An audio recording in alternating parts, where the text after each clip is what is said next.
पाकिस्तान में दहशतगर्दी में अफगानिस्तान मुलविस है। वफाकी वजीर तारिक फजल चौधरी का सेनेट में इजहार ख्याल। कहा, पाकिस्तान अब मजीद ये सब बर्दाश्त नहीं कर सकता।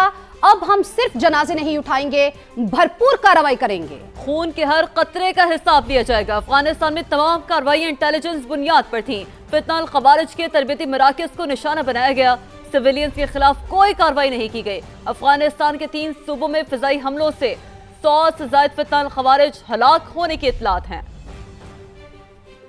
सिर्फ जनाजे उठाने के लिए नहीं है। पाकिस्तान जो है वो इससे ज्यादा बर्दाश्त नहीं कर सकता। तरलाई में मस्जिद पे हमला हुआ, बन्नू और बाजोड़ में खुदकुश हमले हुए। इन तमाम के ताने बाने जो है वो अफगानिस्तान के साथ हैं। 2 जगह के ऊपर अफगान शहरी हैं। तरलाई में जिस शख्स ने हमला किया उसका जो कंट्रोल था, जो उसके हैंडलर थे, वो भी सारे अफगानी थे। लिहाजा ये फैसला किया गया कि एक फैसला कुन जवाब जो है अफगानिस्तान को दिया जाए। 3 सूबों में, नगर नहार में, पक्तिया और खोस्त में हमारी एयरफोर्स ने एयर स्ट्राइक्स की। 100 से जायद कसीर तादाद में जो उनके ऑपरेशनल हेड्स लेवल के अल-ख्वारिज और जो दहशतगर्द नेटवर्क को कंट्रोल करने वाले दहशतगर्द थे, उनकी हलाकतों की इतला है। जो ये झूठा प्रोपेगेंडा किया जा रहा है कि वहाँ पे कोई सिविलियंस जो हैं वो हिट हुए हैं या वहाँ पे कोई मसाजिद और मदारिस, ऐसी कतई तौर पे कोई बात नहीं है। वो सिर्फ उनकी महफूज पनाहगाहें थी, वो उनके तरबीती कैंप थे। पाकिस्तान के एक एक शहीद का, खा वो सिविलियन हो, खा वो हमारा सिक्योरिटी फोर्सेज से हो, उसके खून का बदला लिया जाएगा। पाकिस्तान के एक एक चप्पे का दिफा किया जाएगा।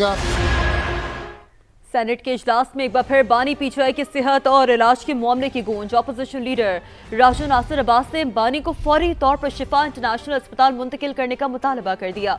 बोले, हमारा मुतालबा बैरून मुल्क इलाज का नहीं, जाती डॉक्टर और बहनों को एतमाद में लिया जाए। 2 सेनेटर्स और 2 MNAs को जेल में मुलाकात के लिए भेजा जाए।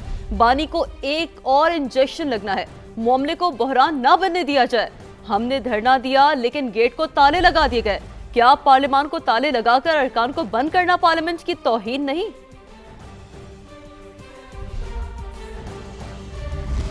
वजीर आजम के मुशीर राना सनाउल्लाह ने ओपोजिशन को सख्त जवाब दिया। बोले, डॉक्टर्स ने जेल में इलाज को दुरुस्त करार दिया। सेहत के मामले पर सियासत ना करें। इलाज पर एतराज है तो सुप्रीम कोर्ट जाएं। राना सनाउल्लाह ने कहा, वो कौन था जिसने कहा कि किसी को नहीं छोड़ूंगा। बानी पीटीआई को सजा अदालत ने दी है, जेल में सहूलियात उनको मिल रही हैं। फ्रेंड ऑफ कोर्ट और जेल इंतजामिया की रिपोर्ट में कोई फर्क नहीं। आप इलाज पर एतमाद का इजहार तो करें। जमहूरियत डायलॉग से आगे बढ़ती है, डेडलॉक से नहीं। बानी से मुलाकात और मुकदमात की समाअत के लिए तहरीक इंसाफ का सुप्रीम कोर्ट के बाहर एहतजाज। बानी के केसेस समाअत के लिए मुकर्रर करने और जाती मुआलिजीन से तबी मुआयने का मुतालबा। सलमान अकरम राजा का कहना है कि बार बार यहाँ आएंगे, कानून का हर दरवाजा खटखटाएंगे, पार्लियामेंट समेत हर जगह एहतजाज करेंगे। बानी की सेहत से मुतालिक किसी भी सरकारी रिपोर्ट या सरकारी अस्पताल में इलाज पर एतबार नहीं करेंगे। बानी को फौरी शिफा अस्पताल मुंतकिल करके मुकम्मल चेकअप कराया जाए।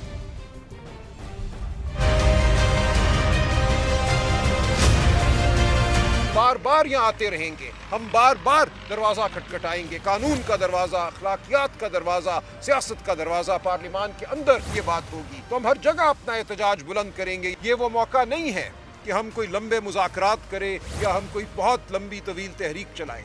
हमें ज़रूरत है कि खान साहब इलाज के वो मुस्तहक है, वो फौरन मिले। सरकारी रिपोर्ट है और एक सलमान सफदर साहब की रिपोर्ट है। हम हरगिज़ किसी सरकारी रिपोर्ट पे एतबार नहीं करेंगे। 25 जनवरी की रात खान साहब को एक अस्पताल लेकर गए और वहाँ कहते हैं एक इंजेक्शन लगा। अगर इस दफ़ा फिर यही होता है कि तारीकी में उनको ले जाते हैं, एक टीका लगवाते हैं और वापस ले आते हैं, ना ख़ानदान को मालूम होता है, ना उनके ज़ाती मालिजीन को मालूम होता है, तो किसी तरह ये अमल काबिल एतबार नहीं होगा। खान साहब को दाखिल किया जाए शिफा इंटरनेशनल में, ये हमारा बुनियादी तकाजा है। कोई और अस्पताल इस्लामाबाद में ऐसा नहीं है जिस पे हम एतबार कर सकें, जहाँ उनका मुकम्मल चेकअप हो सके।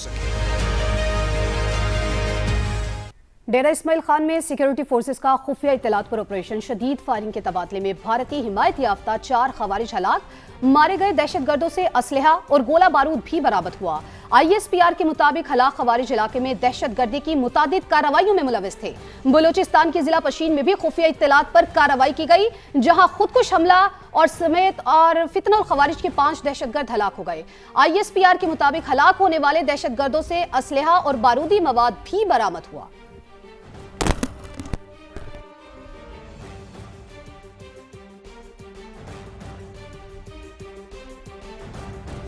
करक में एम्बुलेंस पर दहशतगर्दों की फायरिंग से एफसी के 3 जवान शहीद हो गए। दरगाह शहीदा के इलाके में दहशतगर्दों के हमले में 5 एफसी एहलकार जख्मी हुए। जख्मी एहलकारों की अस्पताल मुंतकली के दौरान दहशतगर्दों ने घात लगाकर एम्बुलेंसेस पर फायरिंग कर दी, जिसके नतीजे में 3 एफसी जवान शहीद हो गए और एक रेस्क्यू एहलकार समेत 5 जख्मी अफराद हलाक हो गए। डीपीओ करक के मुताबिक इलाके को क्लियर कर दिया गया है, ताहम हमलावर फरार होने में कामयाब हो गए। मादरे वतन की हिफाजत का फरीजा अदा, जान पाकिस्तान पर फिदा। बनू में दहशतगर्दों के हमले में शहीद होने वाले लेफ्टिनेंट कर्नल शहजादा गुलफराज और सिपाही करामत को फौजी एजाज के साथ सुपुर्द खाक कर दिया गया। शहीद लेफ्टिनेंट कर्नल शहजादा गुलफराज तनोली की नमाज जनाजा मेजर वासिफ शहीद स्टेडियम मानसहरा में अदा की गई। अस्करी हुकाम, वफाकी वजीर सरदार मोहम्मद यूसुफ समेत सैकड़ों अफराद शरीक हुए। इस मौके पर जज्बाती मनासिर देखने में आए। शहीद के बच्चों के आंसुओं ने हर आंख को अश्कबार कर दिया। शहीद जवान करामत को भी फौजी एजाज के साथ आबाई इलाके में सुपुर्द खाक किया गया। शहदा के अहले खाना और अहले इलाका की बड़ी तादाद ने शिरकत की। शहरियों ने पाक धरती से वालेहाना मोहब्बत का इजहार किया। पाकिस्तान की इंग्लैंड के खिलाफ मैच के लिए बाउंसी विकेट पर प्रैक्टिस। प्लेइंग 11 में 1 या 2 तब्दीलियों का इम्कान। मजीद बताएंगे कोलंबो से हमारे नुमाइंदे Qadir Khwaja. Qadir, over to you. जी बिल्कुल, इस वक्त मैं कैंडी में मौजूद हूं और जहां पर जो है वो आज सुबह में पाकिस्तान की टीम ने भरपूर प्रैक्टिस सेशन में हिस्सा लिया। शहीन शाह अफरीदी की खास तौर पर प्रैक्टिस पे बहुत ज्यादा ध्यान दिया गया। फखर जमान को बहुत ज्यादा प्रैक्टिस करवाई गई माइक हसन की जानिब से और अबरार अहमद भी प्रैक्टिस करते दिखाई दिए। जरा हमें ये बताते हैं कि प्लेइंग 11 में 1 से 2 तब्दीलियां जो है वो मुतवक्के हैं और फास्ट बॉलर्स को खास तौर पर प्लेइंग 11 में शामिल किए जाने का भी इम्कान है। मोहम्मद नवाज को ड्रॉप किए जाने का भी इम्कान है, जबकि अगर बात की जाए बैटर्स के हवाले से तो ख्वाजा नाफे ने भी खूब जो है वो प्रैक्टिस की है। मौसम की सूरत हाल पर बात की जाए तो कैंडी का जो मौसम है बड़ा खुशगवार है और महकमे मौसमियात की जो रिपोर्ट है उसमें बारिश की पेशगोई नहीं की गई। अलबत्ता जो तमाम जो शायकीन क्रिकेट हैं वो भी आज स्टेडियम में आए थे और पुरुमीद हैं कि पाकिस्तान और इंग्लैंड के दरमियान जो मैच है वो मुकम्मल हो और पाकिस्तान जीत से जो पॉइंट टेबल में सरे फहरिस्त हो। जी ठीक है, अपडेट के लिए शुक्रिया आपका। अब जिक्र बड़े दावे का। ख्वाजा नाफे को फ्रेंचाइज के दबाव पर खिलाया गया। पीएसएल टीमें लोगों को लालच देती है, कभी किसी का डेब्यू करा दिया, किसी को एंट्री दिला दी, सबूत दे सकता हूं। तौसीफ अहमद का बड़ा दावा। प्रोग्राम जोर का जोड़ में साबिक टेस्ट क्रिकेटर ने कहा, ग्रेड 2 क्रिकेटर को अनफिट होने के बावजूद पाकिस्तान के लिए सेलेक्ट किया गया। फ्रेंचाइज के लोग लालच देते हैं कुछ लोगों को, इसलिए कि मुझे भी एक बार फोन आया था, बस इतना काफी है कहना, किसी को डेब्यू करा दिया उसको कह के, और कई लोग थे फिर कहते प्रूफ दो, फलाना दो, प्रूफ भी दे देंगे, कोई ऐसी बात नहीं है, प्रूफ देंगे। जिसकी भी मैं बात कर रहा हूँ उसकी फिटनेस की प्रॉब्लम है। मेरे साथ ग्रेड 2 खेल रहा है वो बच्चा। मैंने कहा आप नीचे चले जाओ, यूँ आपसे रन नहीं हो रहा है। बोला सर आप क्या बात कर रहे हैं, मैं तो पाकिस्तान खेलने जा रहा हूँ, मैं तो पाकिस्तान खेलने जा रहा हूँ।